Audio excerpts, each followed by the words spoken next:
you may not be alive to answer that question. And as a mother, I had to cry before I explained that. Because I'm the kind of mom who knows almost all my kids' friends, and they are all white. How do I tell you that Ian is more important than you? How do I tell you that when you go out, that conversation you're having with Tom, be careful what you say. Be careful what you say.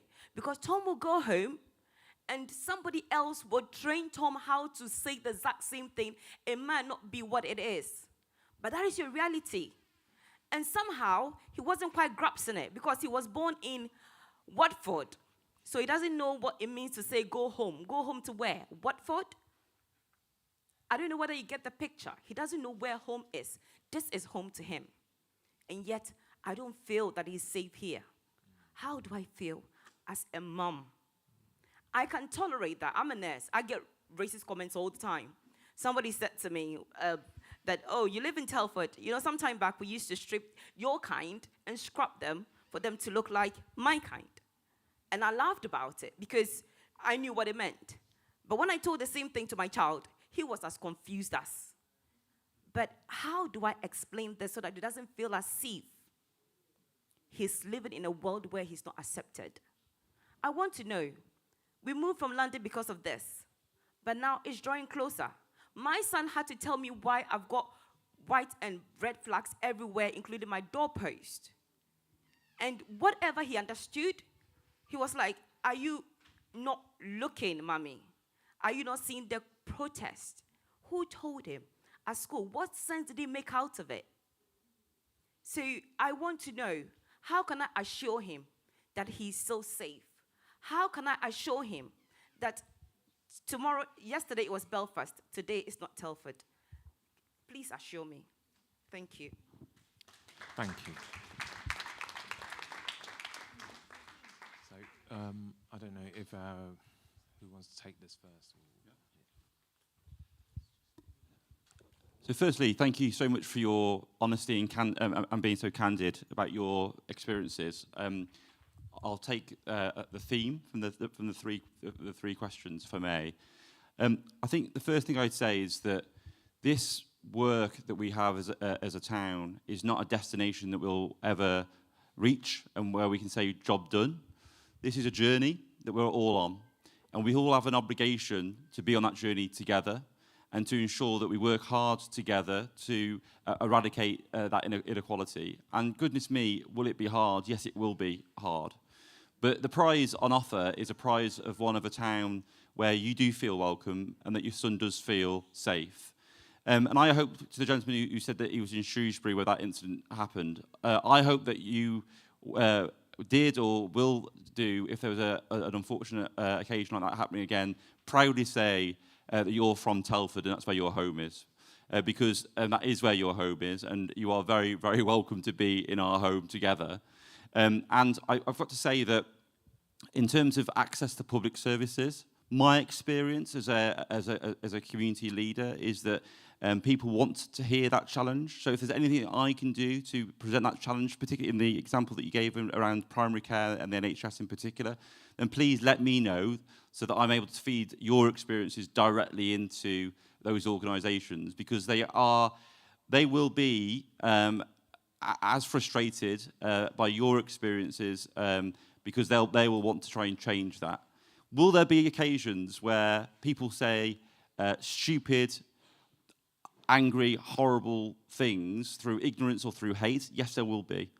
But I can say to you as a nurse in the NHS that the difference that you make to thousands of people's lives across your career so far will be appreciated many times over by people that may never say thank you to you or may never know to say thank you to you, but are absolutely thankful for you because of the service that you do in our NHS.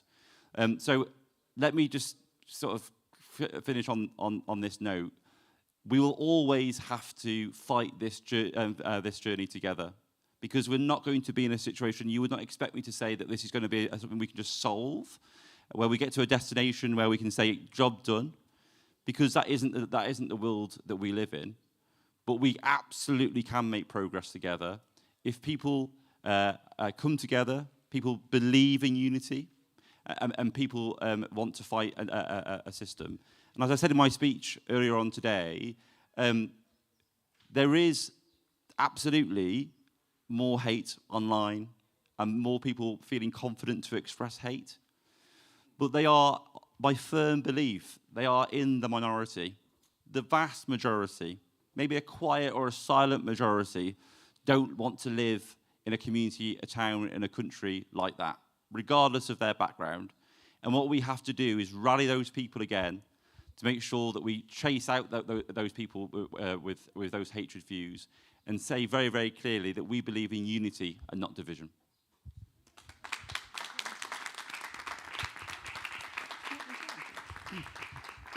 I think what I would say is it's events like the events today where you've got policing colleagues at the back, and I won't speak on behalf of the police. If anybody wants to come forward to tell you all of the work they do across all of communities. I don't know if any of the police want to come up and talk about, I know I'm putting you on the spot now, aren't I? But if anybody wants to come up and talk about the events that you do across communities, because as far as, trying to stamp out any form of hate or racism within the police, it's absolutely on top of the agenda. I won't speak on behalf of the police, but what I would say is it's absolutely events like today. It's education like we were talking about earlier on. It's things like the I Am Me project. It's constantly having a focus on hate crime, anything that's going to make people feel marginalised.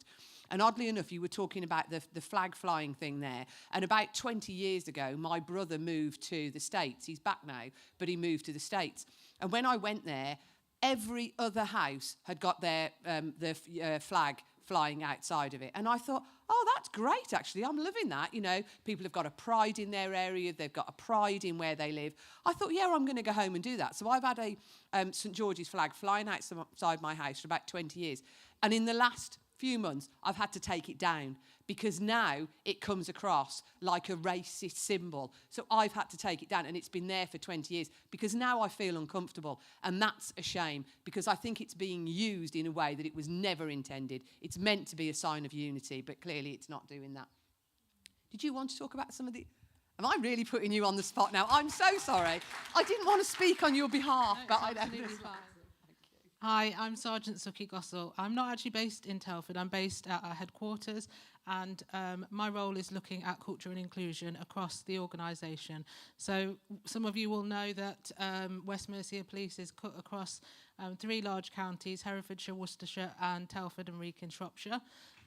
So there's a lot of work that's going on at the moment to try and improve things. So some of the work that I'm involved with is around our recruitment, which is why I'm here today. So we do a lot of work around trying to improve the representation in policing so that our communities do feel like there's people like them that are represented within the organisation. So we do some work around positive action to try and level the playing field for those people that come into our recruitment process, but also around the outreach work that is happening through the hate crime officers and through our SNT officers at the back there. So there's a lot of outreach work that's happening to try and encourage people from underrepresented groups to look at policing as a career for them. You'll all know that we have lots of different entry routes as well. There is obviously the Police Race Action Plan that we are working on at the moment. So there's a lot of work happening there. So we look at our disproportionality around stop and search, use of force.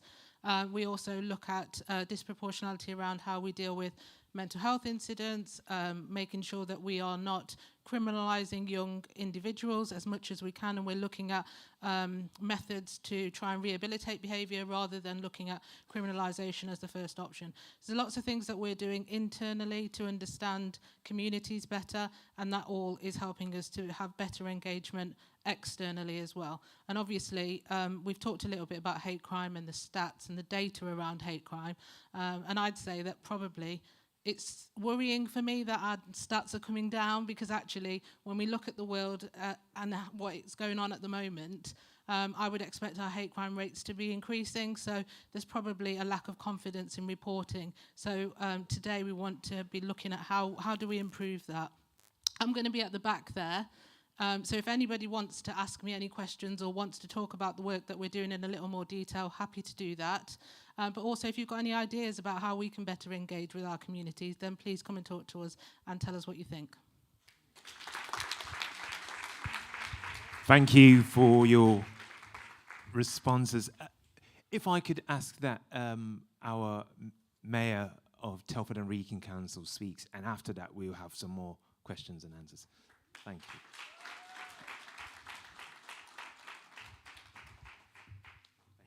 Thank you very much. Good morning, everybody. It's a great honour to welcome you all here today on behalf of Telford and Wrekin Council. I would like to thank West Mercia Police and our Safer Neighbourhood teams and all of the organisations and partners that have come together here to support this important event. Your commitment to creating a safer, kinder and more inclusive community is deeply valued. Today's event is about more than raising awareness of hate crime. It's about standing together as a community and making it clear that hatred, discrimination and prejudice have no place here in Telford and Wrekin. A hate crime can have a profound impact on individuals, families and communities. It can leave people feeling isolated, unsafe and unheard. That is why it's so important that we continue to provide opportunities for people to come forward and seek support and know that they will be listened to. I want to reassure residents that help is available. Our Safer Neighbourhood teams play a vital role in building trust, listening to concerns, preventing crime and working alongside communities to address issues that matter most to them. Today provides an opportunity to meet the officers and partners who are here to support you. Whether you want advice, information or simply to have a conversation about the concerns you may have. We're fortunate to have a wide range of agencies working together across Telford and Wrekin, including the police, local authority services, community groups, support organisations and specialist services. By working in partnership, we can ensure that people affected by hate crime receive the right support and that our communities remain welcoming places for everyone. I encourage everyone here today to take the opportunity to speak with our partners, find out what support is available. Community voices are essential in helping us shape the services and support that people need. As Mayor, I'm proud to represent a borough built on diversity, respect and community spirit. We all have a role to play in looking out for one another, challenging prejudice and making sure everyone feels as if they belong. Thank you once again to everyone who has helped organise today's event and to all of you for attending and showing your support. Together, we can continue to make Telford and Wrekin a safer and more inclusive place for everyone. Thank you.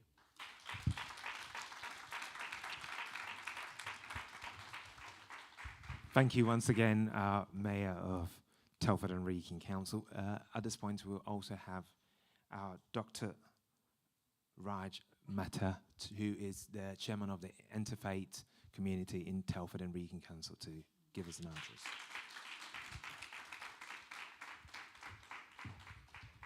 Thank you.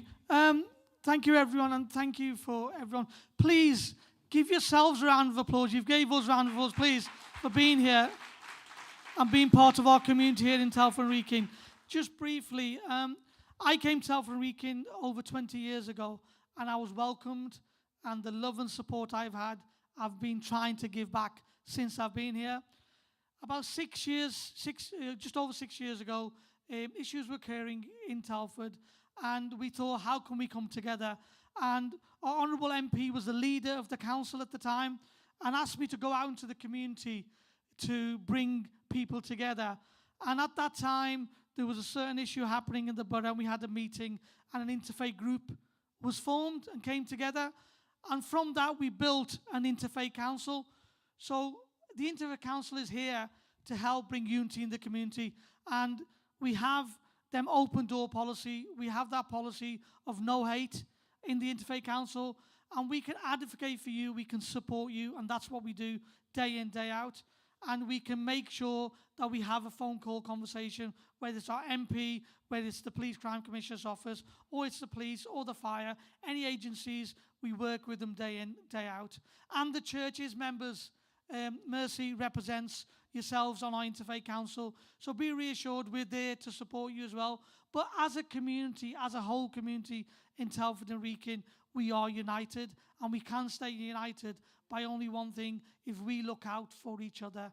For each other, let's stay united. We were united, we are united, and we're going to stay united. Nothing can break us here in Telford and Wrekin, because we are a very strong community. When we go out to other places up and down the country, we, Telford and Wrekin, are recognised. People ask us, people speak to us and say, what do you do right in Telford and Wrekin? My only answer always is that we stay united. We look out for each other. We keep away from the people. You're going to have good and bad everywhere.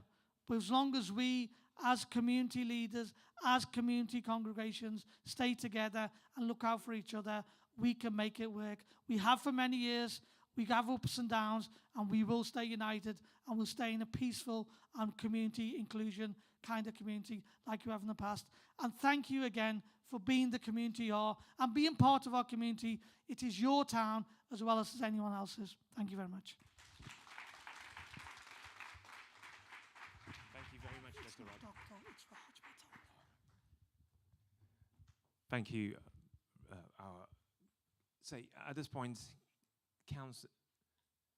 Okay, so I've just been told that unfortunately our MP and our Mayor are both leaving at this point, and so if we would give them a very warm goodbye as they leave, and yeah. Thank you.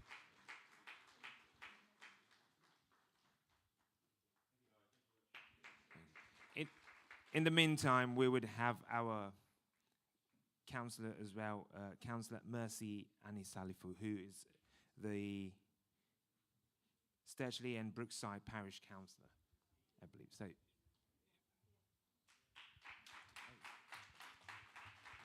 thought you were No, I'm not one of the. I just want to say something. Yeah, I'm a parish councillor for Sturchley and Brookside. And this is our chair is Tammy. Tammy is our chair. And I'm also a councillor at Hollingswood and Randley. Yeah, I would like to say something. In issues like that is why some of us, like, I'm a reverend minister, but I'm a parish councillor. So it's because of some of these things. And we are here, Josh and I, we are all here to help. You know, back in Ghana, when we see the police, it's like, oh, he wants to arrest me, so let me hide. But here, the police are not people like that. If you are going somewhere and maybe you can't even find your way, you see a policewoman or a police, I'm going here. And I quite remember when I came into this country, I came here as a student. Way back in 2007, I read in university. And I couldn't locate my way around the place because a fresh person in abroad. So I saw the police man somewhere, and I said, oh, I want to go to Asda. Where is that? I said, oh, let me take you there. And to be honest, I was surprised because way back in Ghana, I can't go to the police man and say, can you take me? Can you show me the way? But here, the policeman or woman is not the way we see it back in our country. They are friendly people. You see, I'm sitting by one police.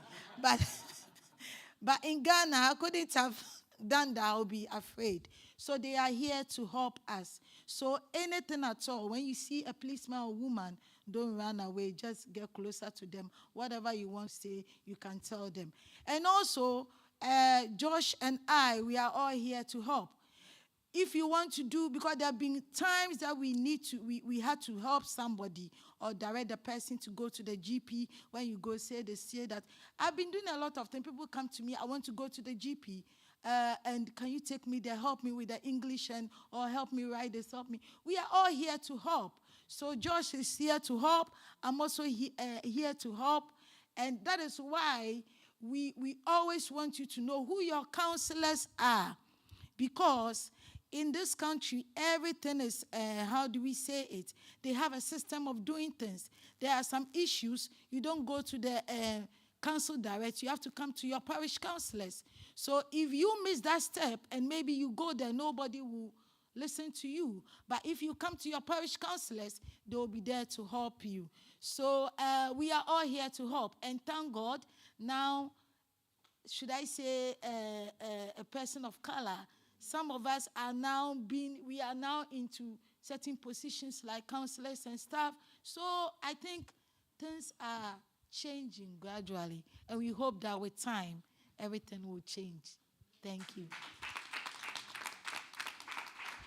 Thank you very much, Councillor Mercy. So at this point, we will have more questions. I can see some hands up. So if we can pass the mic around as we did earlier. And the police are here, they can take the questions. Good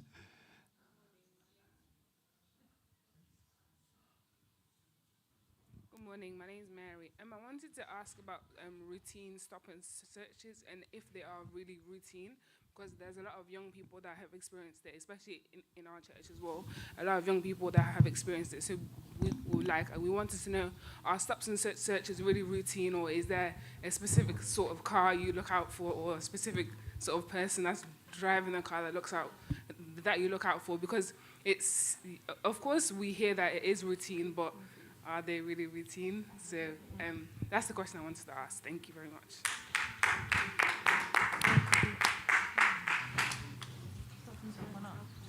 Is this on? So in relation to stop search, obviously you have to have grounds for a stop and search, and those will be explained to every individual that we search. It's not based on how you look, or but it might be based on some intelligence, it might be based on a description we've been given, but you would have to have legitimate legal grounds for why you stop and search somebody. So I hope that reassures you. But also in relation to stop search, we have independent scrutiny panels where members of the public can come and get involved in our scrutiny panels, and they can watch body-worn video of stop searches and give us some advice on whether they think we've done it well, things that we could improve, things that we might want to consider. So if there is anybody here that wants to be involved in any of our scrutiny panels, then please get in touch with me. We also have a separate process whereby a chief inspector will dip sample and review the stop searches and make sure that they have been conducted lawfully.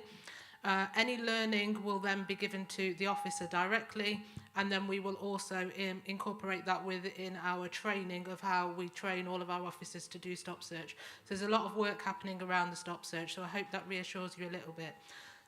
So there's the independent scrutiny panels. We also have independent advisory groups.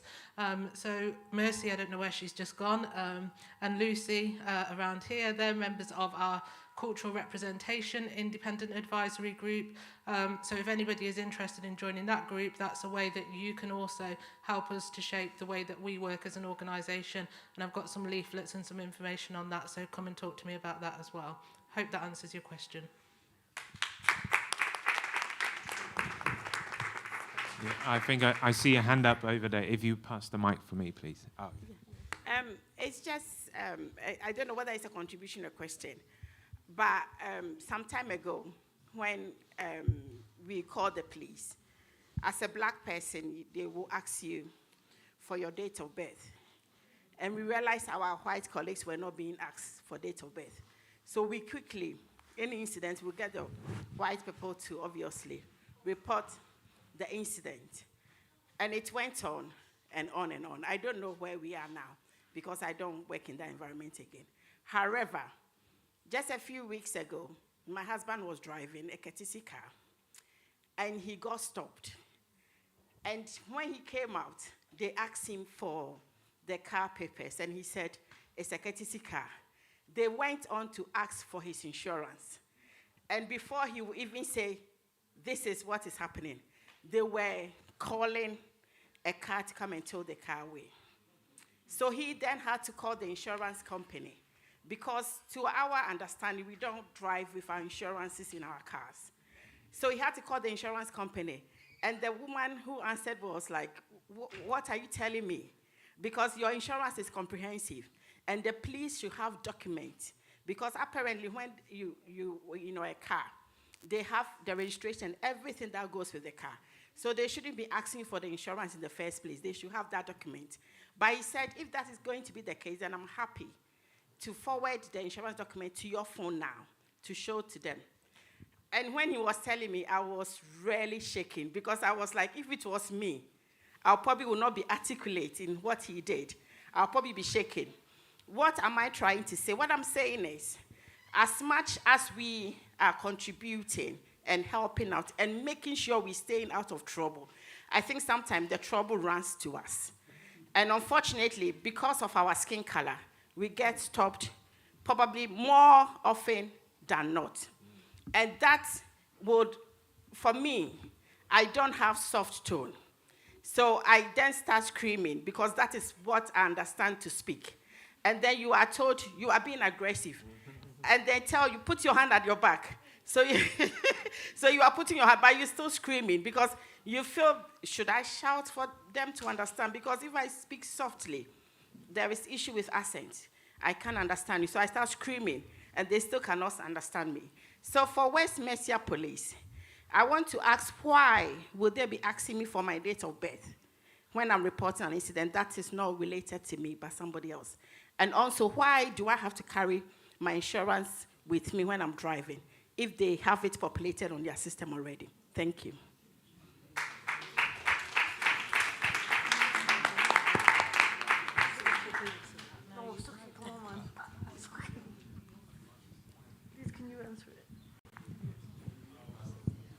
I can't comment, unfortunately, on individual circumstances, but there's probably some learning to take from that experience that you've just told me about. So if we can have a conversation afterwards, and if you can give me the details, then obviously I can take that back and we can have a look what's gone on there, and we can take some learning from that. In relation to why we're asking for your date of birth when you're reporting an incident, because you may be a witness and we need to be able to have your information. We also do sometimes ask for people's ethnicity, not because we're targeting anybody or anything like that, but because it helps us to understand when we look at our data, if we've got victims of crime from different ethnic groups that are reporting to us, are we sure that we are giving them the right level of service? And are we sure that we're not disproportionately impacting our victims? So we may ask for that information to help us to make sure that we are doing it right. So please, if we ask for that kind of information, it's not because we're targeting, it's because we want to understand. We ask the people that work in our workplace to declare any protected characteristics, whether that's their gender, whether it's their ethnicity, whether it's their sexuality, because we want to understand what our workplace looks like and make sure we've got the right support in place for all of those people that we work with. And it's the same when we've got victims of crime. So please don't see that as a negative thing. That's so we can understand better and make sure that we're making sure that we're getting the right service for everybody that we're dealing with. Yeah. There's a, Hello, I'm Godwin. I've been in Telford since 1997, and I'm a leader of the church. As a leader, I'm having much concern about social services. So I don't know who this question goes to, whether to the police, the social workers, and the teachers about our children. I know they are doing a very good job, but of late, it's becoming common in our community that the way the social services are, I would say, targeting our community, taking our children from us, it has become a very big headache as a leader, because anything that happens, they will call you first. This is what is going on. This is what has happened to me. And I'm a taxi driver by profession, whereby I take some of the children to school. And I know some of them really need that care. Because I'll say a story. I have a 7-year-old girl that I take to school. And she's living in the foster care. And she keeps singing a song that used to be this, now I'm a bumblebee. And I said, why do you like this song too much? And she said, oh, I was very, very poor. I said, oh, you're 7 years old. How are you poor? So I was living in a house. When it rains, it was raining on us. They moved us to another house. Somebody died in the house. But now, where I'm living good. The lady loves me, and I see that she's very clever. So she needs that help. I understand that. But some of our children are taking advantage of this social media and what they have been saying. So when they are on the phone, and the dad or the parent asks you, put the phone down, you go to bed, they go to school squeezing their face. As soon as they get there, the teachers get involved. What is wrong with you? Are they beating you? But because you want to be on the phone, there is taking advantage and lie to the teachers. Within a minute, the social care services will be there, the police will be there, and they won't even listen to the parents. It takes a long time. Then they check before you realize the child is gone. But I want them to know that some of the children are taking advantage of this, and they are misbehaving. And as a parent, you can't say a word.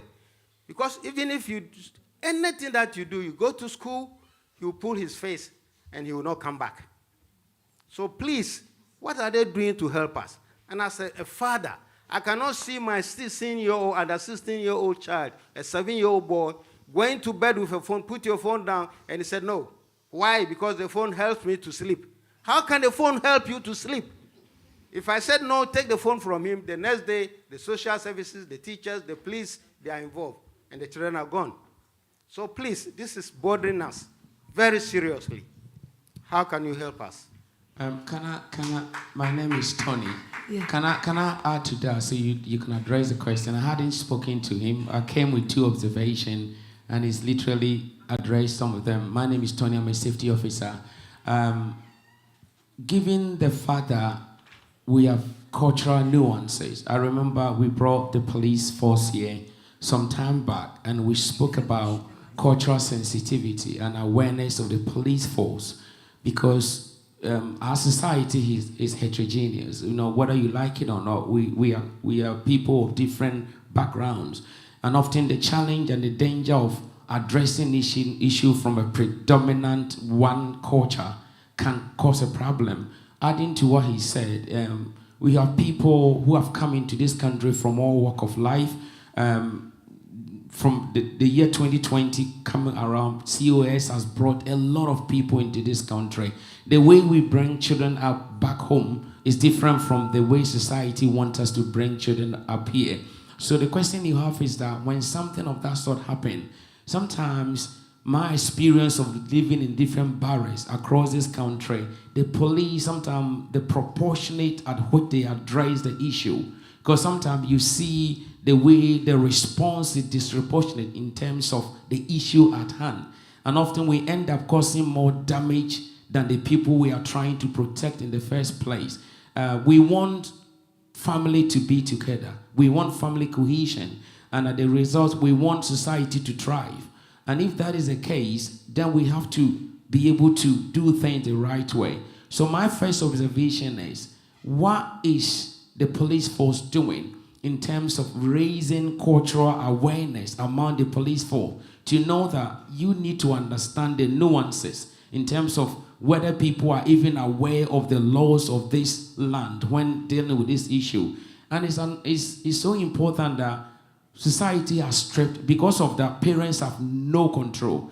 Imagine you are in the house with your 10 years, 8 years, and they know that they have your hands wrapped. You can't do anything, because the moment you do, I remember, and I'm putting my daughter under the spot. My daughter was about 7, 8 years. And when she was in school, they were teaching them that if something happened, call 911. So sometimes I go to work, come home, look at the phone log, and you see 911 calls. She calls and she hangs up. She calls, and one of these days, the police came to her house. So I was asking why. She said, I was told that anything, call them. So now, when that happens, it strips parents away from any kind of authority to address any behaviors. We want children to be responsible in society, and we cannot allow them to live the way they want to live. So how do we then balance it? So what is the police force doing in terms of raising cultural awareness among the forces so they know how to deal with it? Second observation, what is the force and the council doing to be able to educate, partner with the minorities, to educate them? Because some of them may not even know the laws of the land. I had a friend of mine who came into the country, and within 2 months' time, the kids have been taken away from them because the father did something.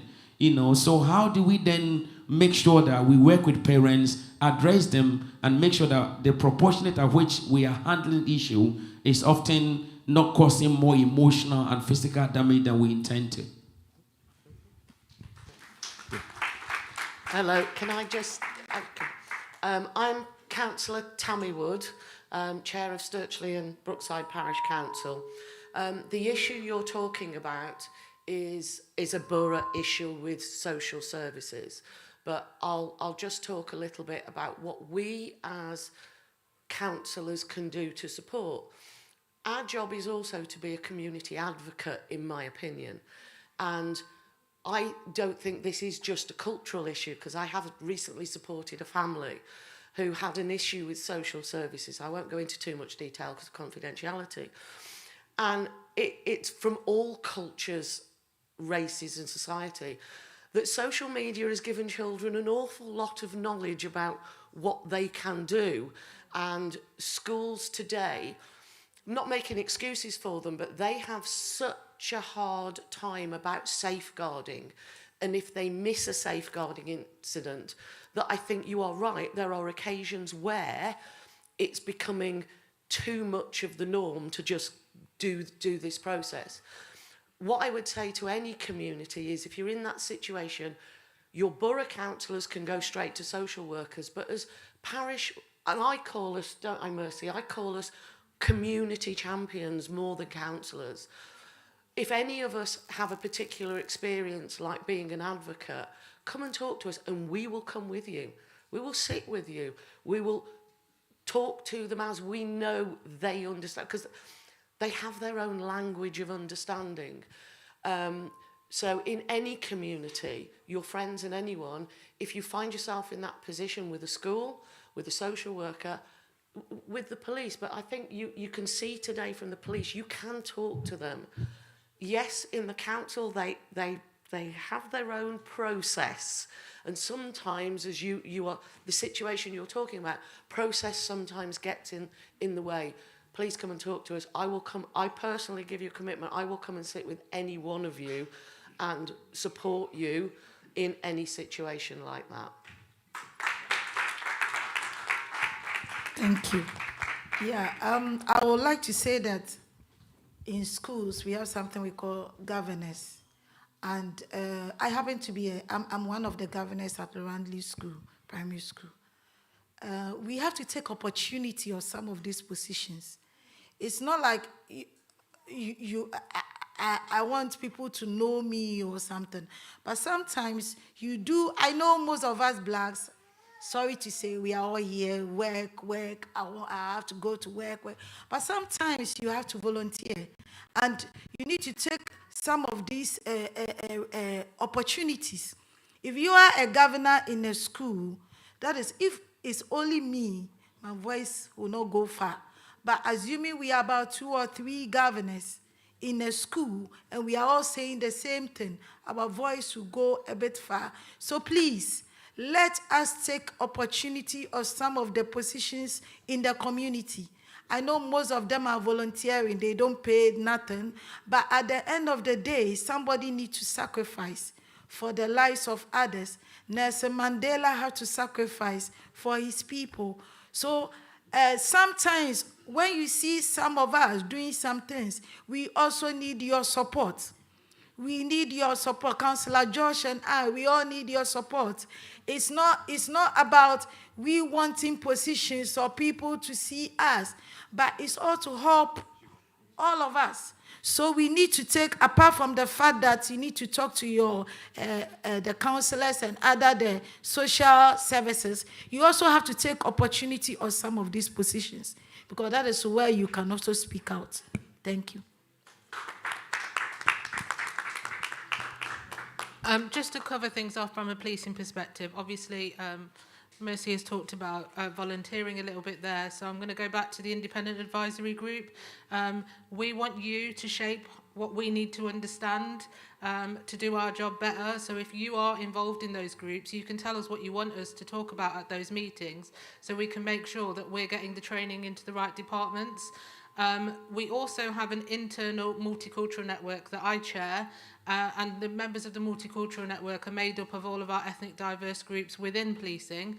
and we work as a cultural asset for the organisation, explaining the different cultural nuances for the different departments in the organisation, ensuring that there is consideration for cultural nuances and religious nuances. So to get back onto that soapbox, we can't know it all without your support. So if there are things that we need to understand better, then we need you to be involved in those groups. So please do come and talk to me if you want to get involved in the Independent Advisory Group. Hi everyone, my name's Lucy Perez and I am from Victim Support, but aside from the Victim Support, I just wanted to speak to you more about what Suki mentioned about the Cultural Representation Group. So I'm actually the former chair of that group, and it's an amazing group of people. They're people like you and I from communities. We're parents, we are volunteers, we're human beings. And without you being in these rooms to give your perspectives, the nuance that you were talking about, it can be really hard for police or for professional organisations to interpret that. Your voice matters. It's important that you step up. Otherwise, your voice almost gets silenced. And I've realised that personally, and that's why I decided to step up as the chair of that group. And since in that last year, we managed to get so much done. We talk about stop and search, we talk about disproportionality, we talk about the use of force, all the things that Suki is talking about. You get to say, what are your views on that? You get to give your interpretation and your perspective of what those things mean to you, how they impact your life. And if you don't give us that, if you don't give the police that, they're going in almost blind. They're going in without your perspective, which is so important because it impacts you, it impacts your family directly. And that's why I decided, just like Mercy said, we have to sacrifice our time. It's a voluntary role. A lot of the things that people on this line here are doing are voluntary. It means we have to step out of what is comfortable. It's not about the money, it's about your voice. If you want it to be heard, you need to step up. You need to step out your front door and join in. Otherwise, you just won't get hurt. You won't get heard. You're almost just in a room by yourself. These places are really important for us to share what is going on. And we need to be honest with each other because sometimes we get it wrong and sometimes we get it right. It's important when we get it wrong to highlight those things and make things better, find the solutions. But without you doing that, the same thing will keep on happening over and over again, which becomes tiresome and woeful. And where we become in the end really despondent. Like some of you guys with your questions, you seem so despondent, and I understand that. It's normal to feel that way when you feel like you're not being heard. But doesn't it feel good now to stand up and ask your question to someone that is listening, where they can actually respond? So give yourselves that power and put that give your authority, your power in your voice, and put that onto the police or onto the council, whoever it is that your question is directed to. Hold them to account.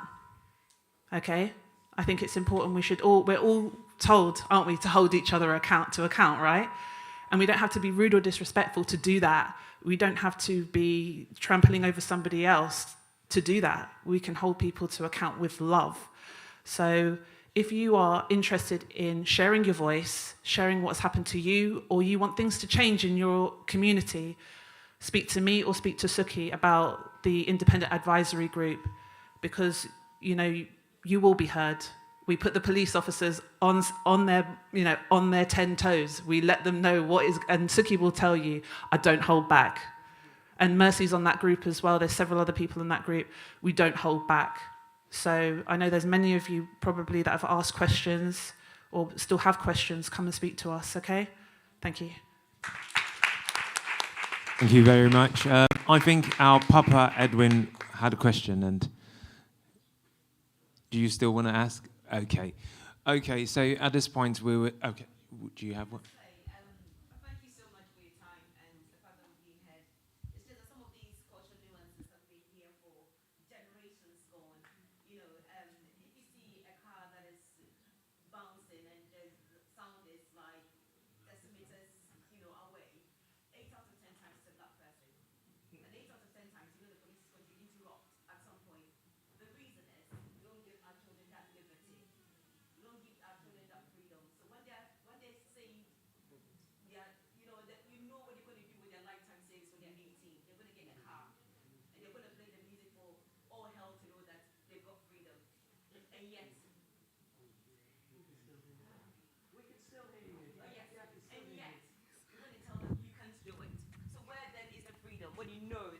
this is what you're going to do.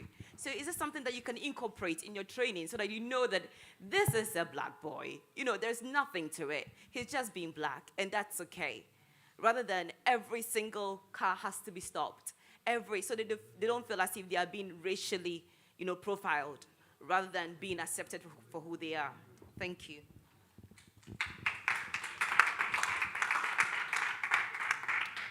Thank you. My question is just to explain to us. Politicians are talking about two-type policing, which whenever anything happens, it goes straight to the parliament and they start debating about it. Is this something that when it happens, or they are bringing in a law that will help the police do the job that they are doing perfectly? Because sometimes they use their discretions in attacking or handling or intervene in a problem. Sometimes police people also get the problem, and then sometimes they will be charged of handling the situation badly. So is the politicians bringing in a solution to this two-type policing? Because it's affecting the population. White people are going against the black people or the brown people. The brown people and the black people are going against the white people. So it needs something addressing for us to understand it.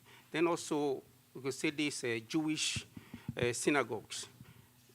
Politicians are giving them much more voice, attention, giving them police aid and going around them and protecting them from these hate problems.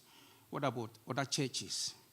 Is there any provision for other churches? Because we may not know. One day somebody with this mental problem enter into this place and start shooting us.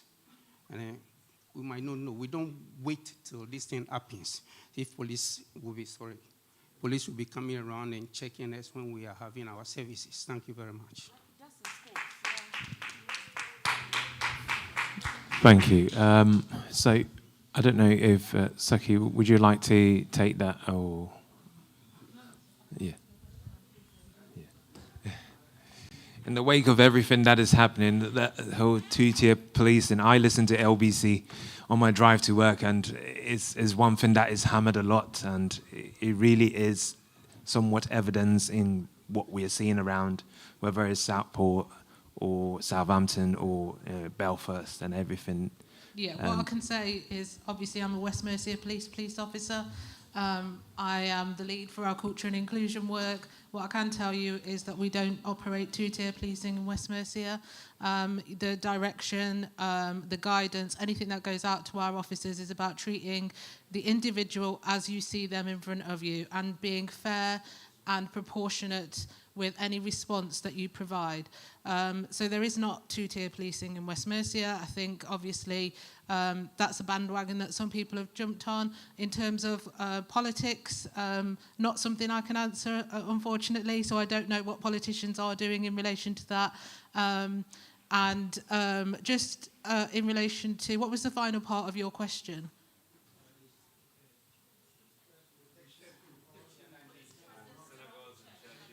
Yeah, right. So, okay, so that's where your neighbourhood policing team and your engagement with your neighbourhood policing team is important. If there is a concern around safety around that, then we can speak to the local neighbourhood policing teams and let them know.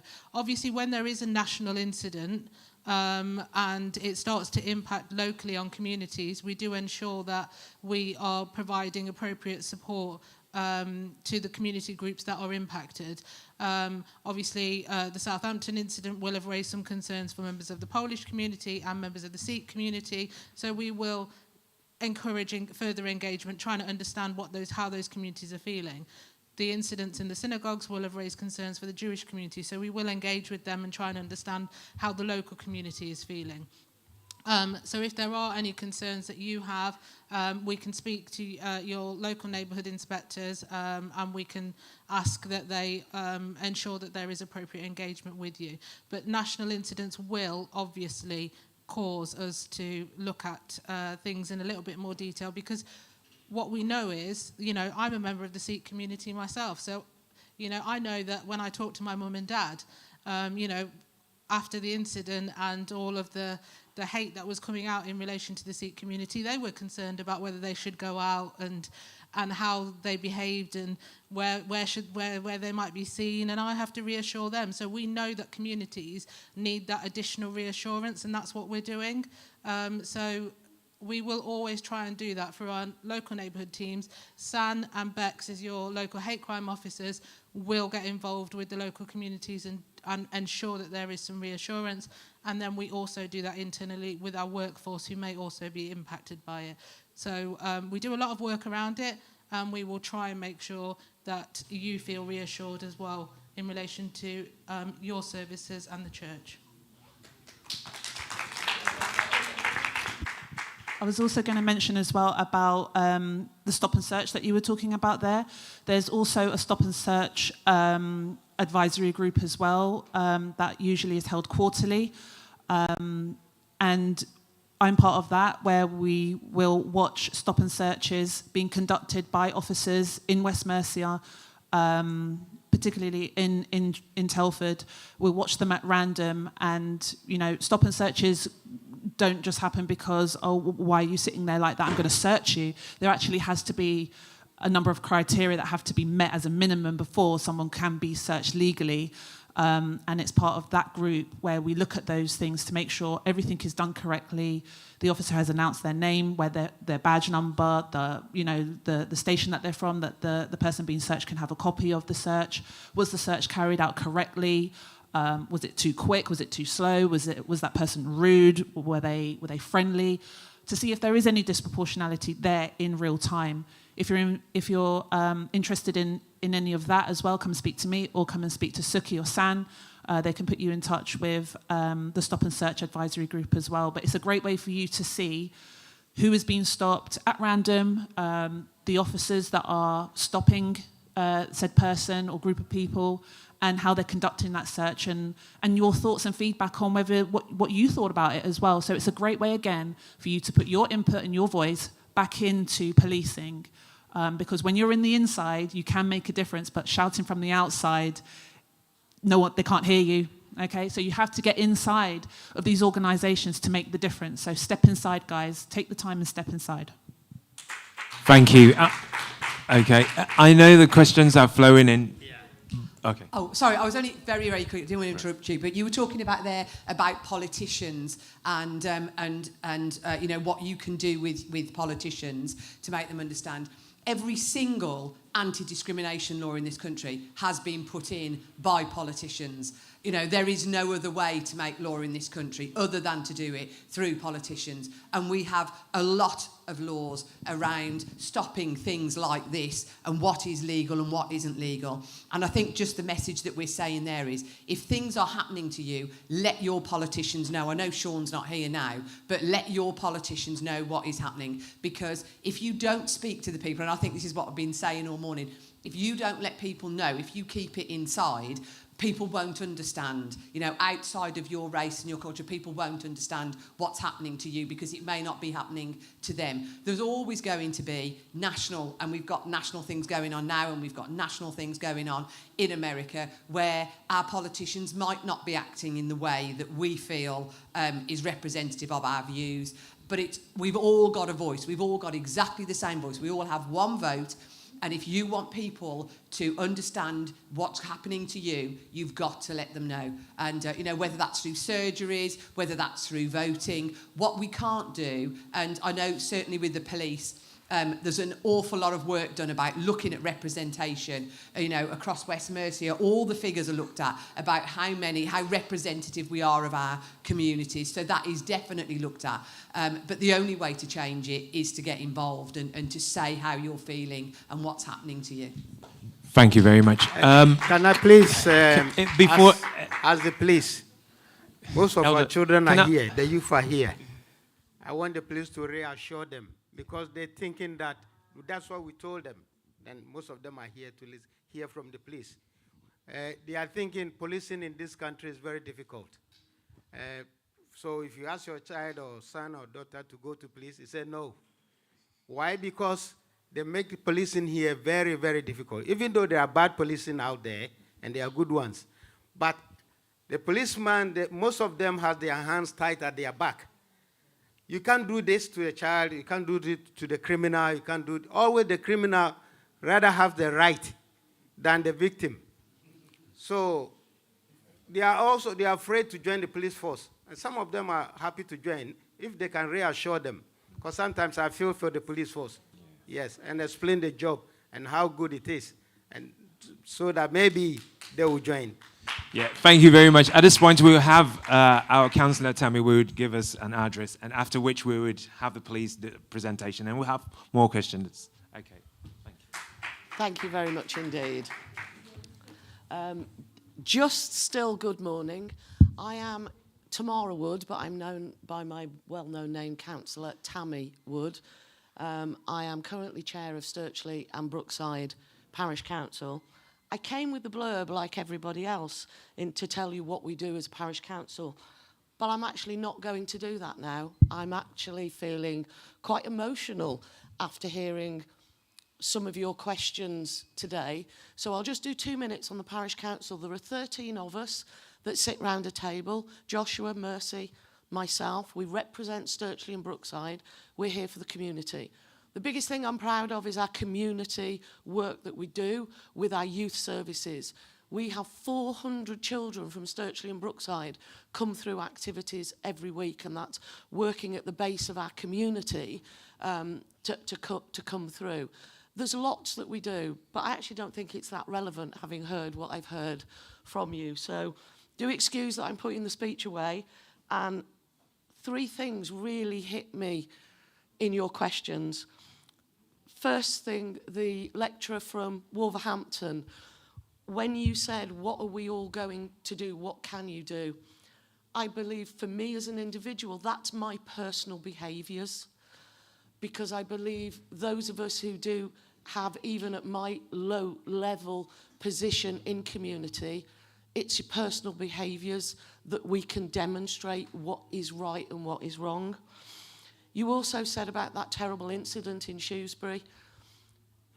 I cannot believe that in this day and age, and yeah, perhaps I'm getting too old, that you'll still ask the question, where are you from? You're from Telford. That's where you're from. And you said, I'm in a foreign land. That hit me. No, you're not. You're home. And that was my first reaction to the Deputy Police Commissioner next to you. No, you're not. You're home. I may have been born here, but it's your home, no different to my home. And that really, really hit me. So all I can say from a personal point of view, and hopefully for the other 12 people who sit round that parish table, is we have to demonstrate with personal behaviours, and we have to stand up and support you when you need it. But the biggest one that actually brought a tear to my eye, and I couldn't speak for a moment, was when you said you were talking to your children about racism. And I can't believe in this day and age you actually said that if your child buys something from a shop, you insist they get a receipt. Do you know what I feel? I feel I should apologise for that, because that is not something I've ever felt. I don't have children, but I have nephews and nieces. I've never felt that I'd have to say that to them. And all you've done is, I'm currently looking at probably not standing for council. I've been poorly, not standing for council, but that doesn't mean I still can't work in this community. And yeah, but so I make a personal commitment that I am going to tell everyone I know that comment about the 50% pence receipt today. And I want to tell you that how hard that has hit. And I think you need to keep saying that, because until everyone like me, who does work in the community, I do it for the right reasons, but I'd never thought about it like that. So I commit that I'm going to continue to work, even if it's only a little bit that I change, with Joshua, with Mercy, with working with the SNT teams. We're very lucky in Sturchley and Brookside. We've got great SNT teams. I commit that I will continue to do that. So you didn't get anything of the speech I was going to do, but that's because of you. That's because of what you've said here today hadn't even entered my head. and I will take that back around. I'm going to use your, if I may, your comment about the receipt at the next council meeting that we have on the second Tuesday of July. Thank you for inviting me. It's been an absolute pleasure.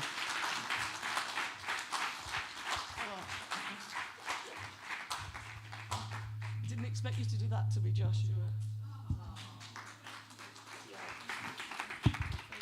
Can we have the police presentation now? Yeah, okay. So thank you very much, Councillor Tammy Wood. That was very touching. And at this point, we have the police give us that presentation. So I'll hand over to you.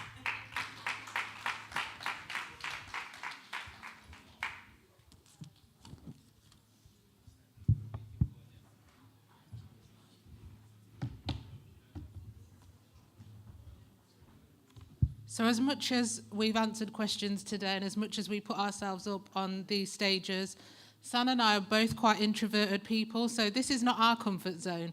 So to work with you, we take ourselves out of our comfort zones. So what we're asking you now is to think about how you can take yourselves out of your comfort zone to work with us too. So we're just going to give San predominantly, because this is obviously her area of business, but we're just going to give a brief presentation in relation to the work that we're doing around hate crime. Yeah, hi, are you okay?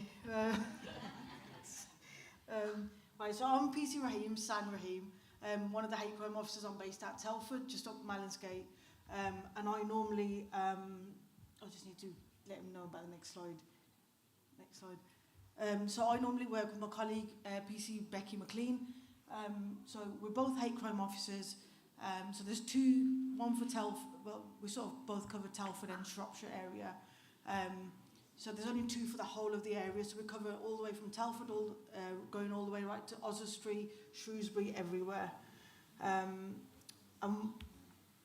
What our next sort of thing is, what our aim of today is, if we get it up, no, the other way. Yeah, so the aims and objectives today, mainly what we want you to know is what a hate crime incident is, know the 5 strands of the hate crime, be able to identify if you've been a victim, know how to report it and what support there is out there. Can you just tell him, can you just tell him when I do that to change slides? When you do what? When I change slides, tell him to just, because I've got to tell him to change the slide. Yeah, so, sorry about that, just a bit of technical stuff. So hate crime officers, this basically tells you what we sort of do. Each policing area has got one hate crime officer. We try and offer you specialist advice, guidance and support, and what we'll do, we'll come out and try and engage with the community. Because I think if we don't come out, you don't see us, you don't know we're there, do you know what I mean? We also look at emerging trends and patterns, so things that are going on nationally in the world that have an effect back in our communities locally. So we try and keep an eye on that, and then if we're sort of like the bridge between you guys, and then we will speak to our senior leadership as well, make sure that we've got things in place to support each community. Sorry? Oh yeah, okay.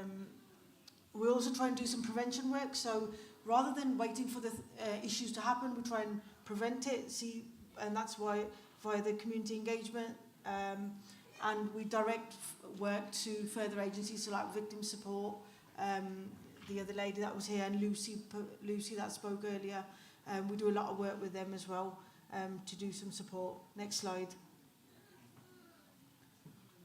All right, so just to touch up quickly on what is hate crime.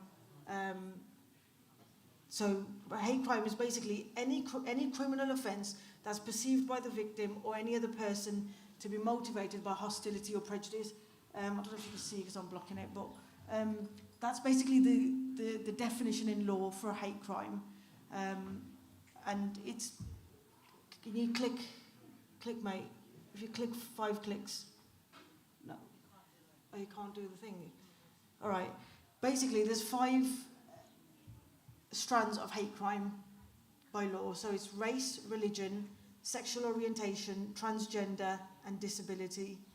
Okay, so any of them 5, if you're discriminated against any of those 5, it's classed as a hate crime. And the only sort of difference in that is, so say I assault Suki, I've assaulted her, she's fallen to the ground and she's called the police and we've had an argument and that's it, and I've assaulted her, that's a crime. So it's a crime of assault, okay? She tells the police, I'll go to court, I'll get in trouble, I'll go to court, and I'll probably get a month in prison, for instance, yeah? The difference between the hate crime is, so if I've assaulted Suki, same situation again, I've assaulted her, but I've called her a racist name in between, right? And then I've assaulted her. That's classed as an assault still, it's still a crime, but it's classed as a hate crime. And the reason why we distinguish the difference, and this why it's important that when you report things to us, you tell us what exactly has happened, what exactly has been said. It's because the sentence will be different. So in that same situation, but I've assaulted her, but I've called her a racist name, I'll go to court, I'll get a sentence, but instead of the 1 month, I'll probably get 6 months, or I'll probably get a year, right? Because it's classed as an aggravated offence. And the MPs in Parliament, etc., they made the sort of law about the court must treat it as an aggravating factor, and then you've got the option there of increasing sentences. There's a real life example. This was sort of in Telford, where so there was a school kid going on a way home.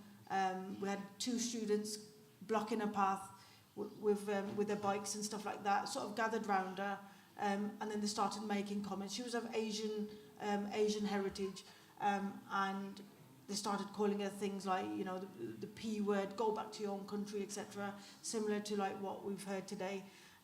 But those things, people don't know. People just sort of hear it and get used to it and think, it's said to me, and it's not okay. It's not okay to just sort of think about it and think, you know, someone shouted that across the street. If it happens, what we're trying to say is report it. If we don't know it's happening, we can't put the resources in. If you report it to us, I'm not saying that every single time we will catch the person. Sometimes we might not be able to identify them, but give us a chance to, right? There's a lot of CCTV around now. You know, we can put in people's pictures on the wanted gallery. So you report somebody's shouted something to you in the street, we can still image the CCTV, put that on our wanted gallery, see if somebody identifies them. So there are ways, but not always will you get a court sentence or an outcome, a positive outcome, how you might think. But the thing is, we've still got that as intel. We still know that that's happening. So it's still classed as intelligence. We know that it's happening, and we can do stuff. We can increase our S&T colleagues. We can say, okay, in this area, this keeps happening, or the same. It's normally the same person that will do it again and again because they get away with it once. But the important thing is to report it. Make sure you report it to us. Just mentioning about the criminal age of responsibility, it's 10 years old. So, like we were on about issues in schools as well earlier, but I go into schools myself. I'll go sometimes with my S&T colleagues as well. Me and Bex will normally go in, and we go to a lot of schools. We were in a school on Thursday, and again, that was off the back of parents. We had a report about parents being racist, you know, so to try and tackle that, myself and Bex, we try and think of different ways to try and, change mindsets, because that's what we can do. We can only try and change mindsets. And somebody mentioned earlier about children, they're not born, no child's born racist. But this is where we're thinking the parents, let's target the parents. So we are trying to do things in the background to try and fix it. Next slide. Next slide. I'll just quickly touch up about, there was a murder a little while ago, a couple of years ago, of Brianna Gee. I don't know if anyone's aware of that. These are the 2 suspects for the murder. Next slide. Yeah, they were the 2 suspects. that was Brianna Gee, and this is an example of a hate crime as well. So as hate crime's got the 5 strands, race, religion, disability, sexual orientation, transgender, this was based on transgender. So Brianna was a transgender female. She was 16 years old. The killers, the 2 that you saw earlier, they basically befriended her and lured her to some sort of woods and in a sort of little park in the wooded area, and they pretended to be her friend and stuff like that, and then ended up stabbing her 28 times. The main thing on that was that both the 2 suspects, they got arrested and they got sentenced to life in prison last year, 2024. But the reason why they got the big 22 years sentence and 20 years, one got 22, one got 20, and the fact that they'll remain on licence for life was because the CPS successfully applied for the increase in the sentence because it being motivated by hate. Okay, so it makes a big difference. Next slide. Just to sort of touch up on what happens. So if you're a victim of a hate crime, you report it to the police, you'll get an officer in charge that will be allocated to the offence. The crime will then be investigated by the officer, and then the officer should keep you informed of any progress of the case, any arrests, any interviews, any outcomes, any evidence that they've found. So that's how it sort of works. That's the sort of process. All right, next slide. And next slide. I'm not going to touch upon them. All right, so this is just about stats going on to the sentencing uplift. So in 2024, we had 87% charged for hate crimes, right? That was a positive outcome for 87%. But 78% out of them, when they went to court, all these hate crimes, 78% of them had uplifted sentences. So they had more sentences. They had their sentence increased for whatever, like 6 months, whatever, because of it being due to hate. So it is taken like quite seriously. Next slide. I'll show you a quick video, if that will play. No. Okay, the video's not playing. No problem. Next slide. All right, so hate crime again, it also just sort of teeters over onto the radicalisation and extremism. So we do a lot of work with counter-terrorism as well. So it sort of starts with a little hate. So you see these kids that are, you know, into the far right stuff at the moment and with the far right views and things like that. Or obviously it can be extreme right wing as well. So as they sort of go on to the far right, let's just use far right for now for this example, it goes on to the radicalisation and extremism as well, because they then get involved in them groups that, because they all sort of feel that sense of belonging. They think, you know what, he thinks the same as me, he thinks the same as me, and these boats, etc., etc. And this is how it carries on. So it's just something to sort of know as well for yourself as well. That's what it sort of leads to as well. Next slide. With yourselves as well, with the youngsters, you know, these are the sort of things that we need to sort of spot the signs for our own communities as well. It could be that they're being influenced by a group, or an angry or obsessive desire to change, because something to be done, and that's what people feel, because they feel like this is what's happening, this is what's going on, and this is what we want to do. We've got to do something about it. We've got to make changes. But yeah, these are the sort of signs to look out for if you feel sort of any extremism and radicalisation. Next slide. Next slide. Next slide.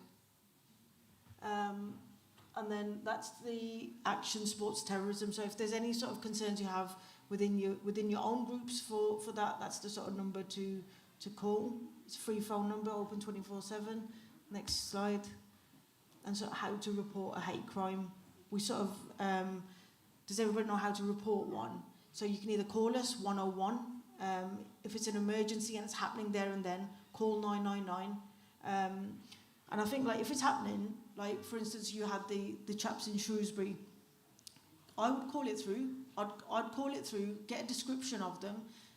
If somebody shouts something in a car, they're driving past and they shout something at you, get the car registration number, get the description of the person, because you get the car reg and you could probably say, all right, well, I told the police the car reg, but they didn't do nothing. But anyone can be driving that car. You got to think, if you got the car reg, we get the registered keeper, they're going to turn around and say, most likely they're going to say, well, it weren't me driving, right? Get the description of them, right? If they've got a tattoo on their face, get that. That's pretty good distinguishing information. As much as information as you can get it, because we do want to do something with these people. You know what I mean? We want to make, it's very hard when we haven't got the evidence or anything like that. So come forward, give us a statement, tell us it's happening, report it, is what we're saying. And we'll do what we can. I think that's pretty much most of it. True Vision is another, next slide. True Vision is another way to report it, but you can report it via the police online website as well. There's a couple of things I want to touch on from the questions earlier. I don't know if you lot know, but there's a ride-along scheme that West Mercia Police do. It's called a ride-along scheme, okay? So any of you guys, if you want to come and have like a day with a cop, police officer, so I'm quite casual. So you can come in and you can sit in a police car and go out on shift with a police officer. So you apply online, go on the West Mercia website, just Google West Mercia Police Ride Along. Okay, it's a short application form. It's not onerous at all. And any of you, I think you've got to be over 18. What you do, you'll have to sign like a secrecy act that you make sure that everything you hear on the radio and everything, you're not going to disclose and any personal information. But you will be in a police car with a police officer, and you'll be able to see what we do all day. So if they get a call, you'll be in the car with them and you will go to that job. Whatever job it is, you will go with them, okay? And you'll be able to see what we do and question them, ask them, say, oh, why? He might stop a car on the way. Question them and say, why have you stopped that car? What's your reasons? You know, it's a way for you to sort of interact as well and see what we're doing, like firsthand. Sorry, just to add on to that, we did have some feedback that not everybody was comfortable in being in a police car because of perception, stereotypes, whatever it might be, particularly from our ethnic minority communities. So we have also got an option to do the ride along virtually. So you can sit in one of our suites and you will see everything through the officer's body-worn videos. You'll be able to contribute, you'll be able to share your feedback in relation to how incidents are being dealt with. But you don't have to be in the police car. So there is the actual being able to be in the police car and doing a ride-along, but we also have a virtual ride-along scheme as well. So on the body cam, recruitment, I was going to touch upon recruitment. So you were saying the question over there, I think Godfrey, you had the question about the police. It is a cool job to the kids, right? It is a cool job, right? It is wicked. It is the best job in the world, right? Trust me, it is. Okay. Honestly, it is. There is a lot of, rules and regulations, as you can imagine, right? Yes, you do have to, we've got to do a lot of, you've got to be quite patient and you've got to restrain yourself in a lot of situations. I've been in situations where I've been racially abused as I'm arresting somebody, but you've just got to take it on the chin, right? We will do something about it. We're not just going to ignore that. Because remember, we have body cams rolling, right? Body cams are rolling. I've been called a packy, let's be honest, right? I've been called a packy and whatever, blah, blah, blah, blah. I don't care, because at the end of the day, I will do my job. I'm wearing my uniform and I will do my job to the best of my ability. But I'm not gonna, stoop down to that. My body cam's rolling and he just gets further arrested. So you'll always think, you know what, I've got the upper hand here. I'm not doing nothing wrong. They are. And you can do something about it because we have, I've had officers that are with me and they've been racially abusive to me and they will further arrest the person. If we were already arrested them for something else, they'll just get further arrested for racially aggravated public order. Okay? So we will do something about it. And unfortunately, people do. They will pick on colour. I've been with colleagues. I've been with, my black Caribbean colleague. Me and her we used to grow up together. And she's been racially abused, and none of us take that. And I've got white colleagues that are with me, and if they see anything like that, they will straight away lock them up. They will straight away lock them up for that, because they will not accept it. Black, white, it doesn't matter. We're all one family. Okay? So job-wise, please, I would say join, right? It is a good job. It is really good. And, like Suki said, we do the positive action stuff as well. So you want to talk about that? Yeah, she's right. It's the best job in the world. We also have so many opportunities in policing. If one area of policing doesn't feel right for you, there's so many avenues that you can go in. There's obviously the career structure. I'm now a sergeant. Hopefully one day I will climb that career ladder. But in my time at West Mercia Police, I've done a number of different roles. I've worked on response, I've done neighbourhood policing, I've also done work on big projects. I'm doing all the work around looking at the culture and inclusion and trying to improve things for our underrepresented groups. So there's lots of different things you can go into. There's also the detective world, there's the firearms, there's so many interesting aspects. So it's 100 jobs in one job if that's something that you want to do. And like San says, we are one family. We have never, I've obviously been a victim of racial abuse as well. I kind of expect it a little bit because we're going and dealing with people in their worst states, and they're looking for something to pick on, and you become an easy target. But I've never felt on my own when that's happened. My colleagues have always stepped in, whatever their background, and they've always had my back, and people have always been dealt with, and it goes to court and we get the right outcomes and they are dealt with appropriately. So we are an organisation that is very much about understanding our communities, about changing perceptions, about making sure that we are doing the right things, and we can't do that without your support and without your input. So please do take today as an opportunity to give us some feedback, give us some input, and also think about where you see yourselves fitting into how we shape our organisation and our responses to you as a community to be the best that they can be.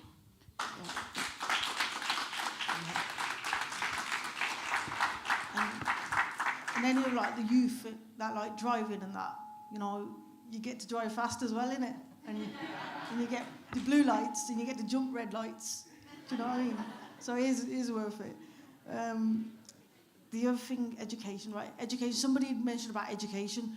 We do go out. I go out with Bex, as I said, nearly every day. I think even the next 3 days, I'm on. This is supposed to be my rest day, but I'm out. But we go out all the time to educate. We're going out educating. We're doing primary schools, we do secondary schools, we do community groups, we do refugee groups, we do NHS, we did the council the other day. We do anyone and everyone. If you've got a group and you think, what, we go to a coffee morning here, talk to us about hate crime, we'll come and do it. We're trying to push it out a lot, make people understand what it is and how to report it and where to get the support and what we can do, who to contact, everything, all right? We'll do whatever you want. We're literally flexible. We'll come out and educate anywhere, but we are pushing the hate crime agenda out everywhere we can. Honestly, we are. And then the last thing was funding, about you saying about protection of the church. So I think that was yourself, wasn't it? Yeah. So the Home Office have got a funding opportunity, because you said about the Jewish community as well. Yeah. I think what they look at is it's called the what's it called? The religious. It's the places of worship fund. Okay, yeah. That's open for all faiths. So that's like churches, mosques, gurdwaras, everywhere. And you can apply for that. It's actually a fund. It's a grant. So not like a loan. You can just apply for it. Tell them that you've got the church and you're concerned about any issues. And I think for one of the other religious establishments that applied, they've managed to get fencing for their perimeter. They've got top of the art, top of the state, whatever it's called, CCTV, digital CCTV to protect them. And they will come, the Home Office will allocate somebody and they will come and they will do the fitting and the proper wiring and everything. So there is different options, and I can email some details over about that. But it is for everybody, so it's not just for the Jewish community and stuff like that. It's for all faiths. All right.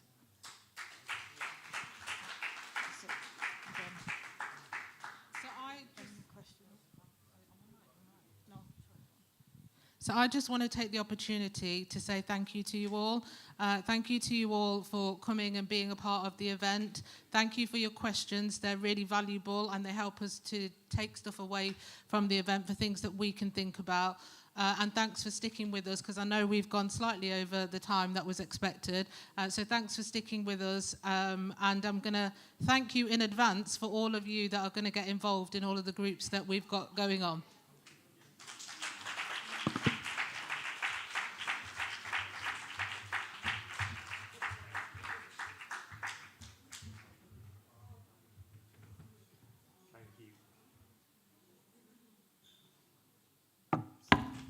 Yeah, thank you once again for that informative presentation.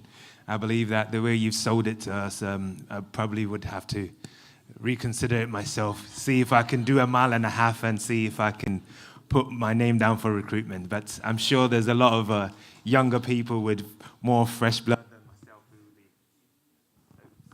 who will be able to join the police and be part of this great community.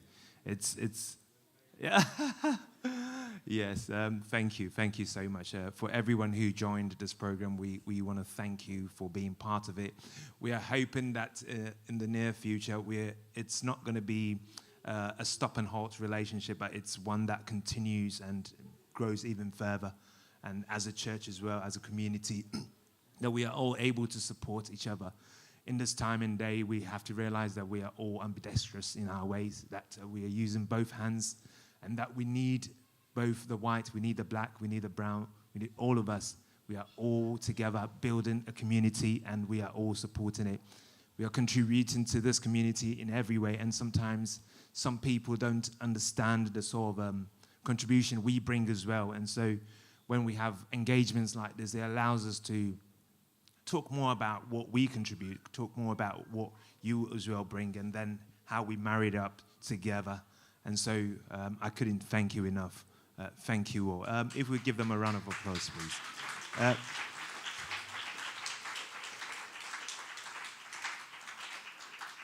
So at this point, also, I want you to realize there's some people at the back that are doing a very important role, one of which is Telford Stars. So Telford Stars, if you give us a wave at the back, is Candy and Sheena.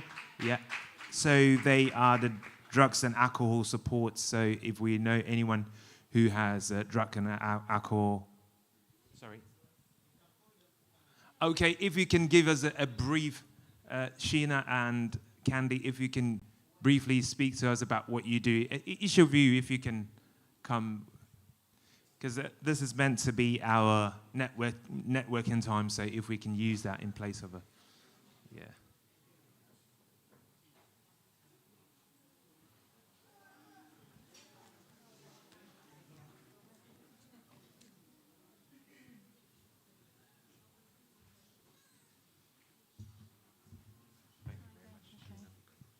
Hi, I'm Sheena from Telford Stars. We are a local drug and alcohol treatment service.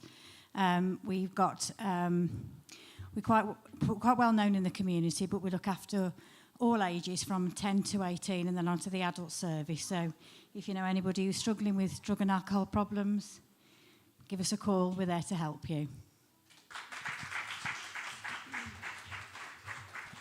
Thank you. If I can have another representation from Catch 22 and I Am Me as well, if you can.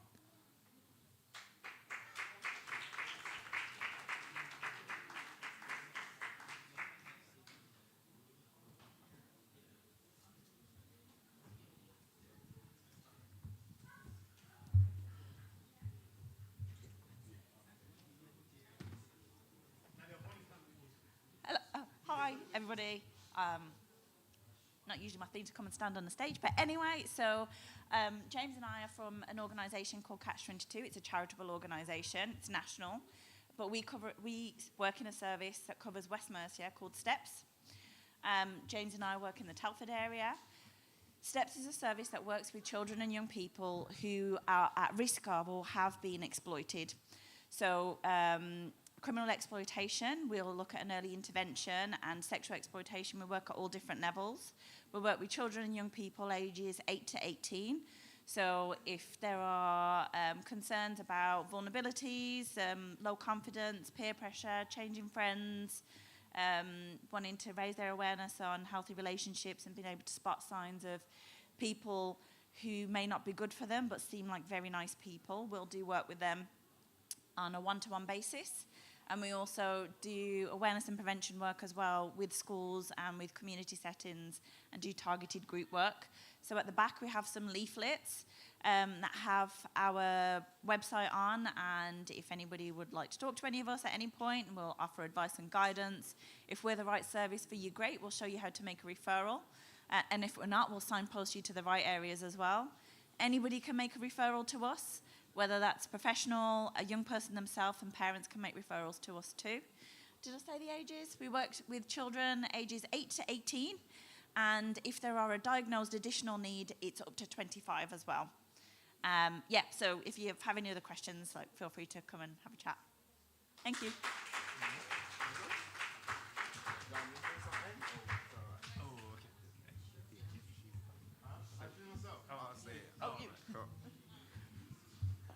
Hello. So, Medini James Opong, Yaganani, and Nadia Kayano. We support and crowd on my at risk of criminal stuff. They're not doing anything criminal yet, so maybe they are hanging out with like another for who are more with school or matching these schools on our area and with different friends. But almost our behavior change. We can come in and then we will support them. We do one-on-one to them. So I do one-on-one, and then we have people that also goes into schools and then work with teachers or groups within the schools and then support them as well. So send another kind. So if you have any questions, you can come to the back and then we'll be happy to answer them for you. Thank you. Thank you. And yeah. Thank you. Hello, my name is Dawn Shanahan. I am an independent sexual violence advisor and work with AXIS, AXIS. And we support survivors who have gone through any form of sexual violence and abuse. So that could be rape, sexual assault, child sexual abuse, as well as domestic abuse, high-risk abuse. And we help them navigate the criminal justice system if they have reported to the police. If they haven't, we support them with coping strategies, help them get through what is a most horrific moment. We work with people from the ages of 5 upwards in the ISVA service. So we have our children's ISVAs. We work with people from the age of 13 upwards on our independent domestic violence service, which is high risk. With those services, we work across the whole of West Mercia. So we have the Shropshire, Telford and Wrekin, Hereford and Worcestershire areas. We also have support groups to help people hear their voice and have their say. We also have translators as well that can help with different cultural groups, because it's massively important that we are inclusive and anybody can come into our service. It is all free, as it is funded by different areas, including the PCC, and across all of the areas. So our counselling service, Pathfinder service, ISVA service, IDVA service is all fully funded and free to anybody in Shropshire, Telford and Wrekin, and the ISVA and IDVA in the whole of West Mercia. And on our website, you can refer in yourself or you can refer somebody else in, and someone will be in touch with you within a matter of, in the ISVA side, 5 days, IDVA side, 24 hours. And they will contact you. But if you need any more information, come and see me up the top. Thank you. Thank you so much. So at this point, we will have the police at the back. Okay. Victim support, okay. Sorry, guys. So obviously, I've already spoken before, but I haven't actually said anything about victim support. So I might as well talk to you quickly about actually why I am here. So I see you laughing, Divine Glory's mum, and that's not cool. And I'll catch you at the school gate. She already knows. But yeah, my name's Lucy. I work for Victim Support. My role is community engagement and training. So basically, I go around telling people how great Victim Support is. And it's true. If you think about something that, I don't know, a recipe, okay, that somebody cooked, and you know every time you cook it, it tastes so good, you can't get it wrong. It works every time. That's how I feel about Victim Support. I've been a victim of a hate crime myself, many hate crimes, and I decided when I was at work and I was a victim of a hate crime to actually report it. I actually had the strength to do that, and Victim Support helped me through that. And because of that, I now work for them. So I know, as somebody that's been a victim and now advocate for others to stand forward, to come forward when they are victims of any kind of crime, you don't have to report it to the police. It could have happened 10 minutes ago. It could have happened 20 years ago. It doesn't matter. You can still receive support. And there's so many ways that you can get support, whether you've been in a road traffic accident, whether you've been a victim of fraud, whether you don't even need to be the victim. You could have witnessed it or heard about it or just seen it from afar, and you can still receive free, independent and confidential support. Come and speak to me at the back. Come and get some leaflets. Come and get some signposting on how you can get your help. But do not suffer in silence. Do not think that whatever's happened to you is not worth support. It doesn't matter. I'm just a bloke. It happens to us all. I've got to man up, or it's not that serious. It is. If it's affected you, come and get help. It doesn't make you weak. It makes you strong. So because I had the strength to do it, I know anybody in this room can do it too. So I advocate for victim support, and just thank you for your time. Thank you very much indeed. And at this point, we have the police and various stands at the back. If you want to interact with them, they are more than welcome to listen to your questions and have a brief interaction with you. So, is Councillor Malcolm, is there anything you have for us?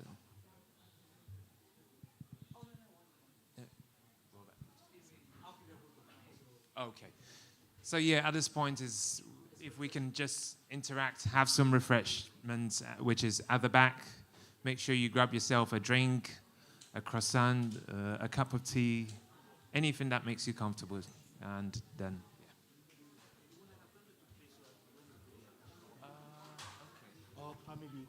Before you go, let me just take this opportunity to thank each and every one of you for coming.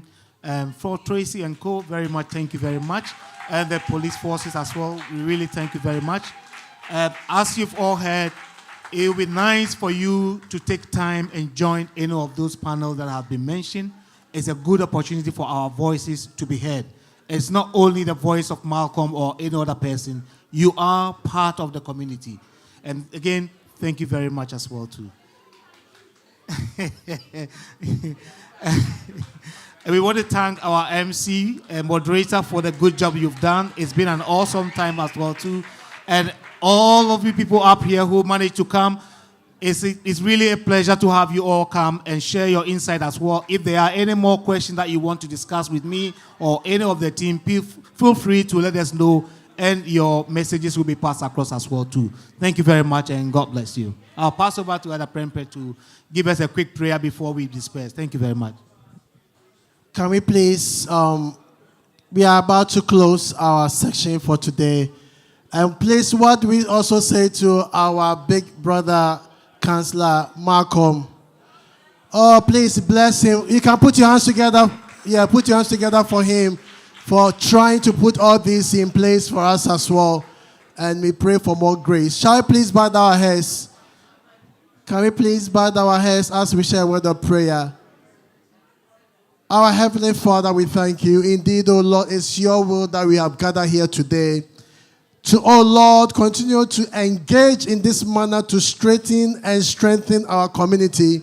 We pray in the name of Jesus Christ that as we have gathered for this exercise, may you continue to enlighten us, O Lord, in areas that we need to improve, in areas that we need to, O Lord, advance from, in areas, O Lord, that we need the education. Through this, O Lord, may we be educated the more, that as we go out there, we'll be able to make difference to our community, in the society and the corners that we find ourselves in. We pray in the name of Jesus Christ that continue to be the light as we go out there to possess the nation for your own purpose, to transform our communities for your own purpose. Through this exercise, may you use it for your own cause in Jesus' name. Now may the grace of our Lord Jesus Christ, the love of God continue to abide with us and continue to be with us wherever we are and whatever we are doing. May He continue to enlighten us to do it and do it well for His name's sake in Jesus' name. Amen. God bless you all for coming.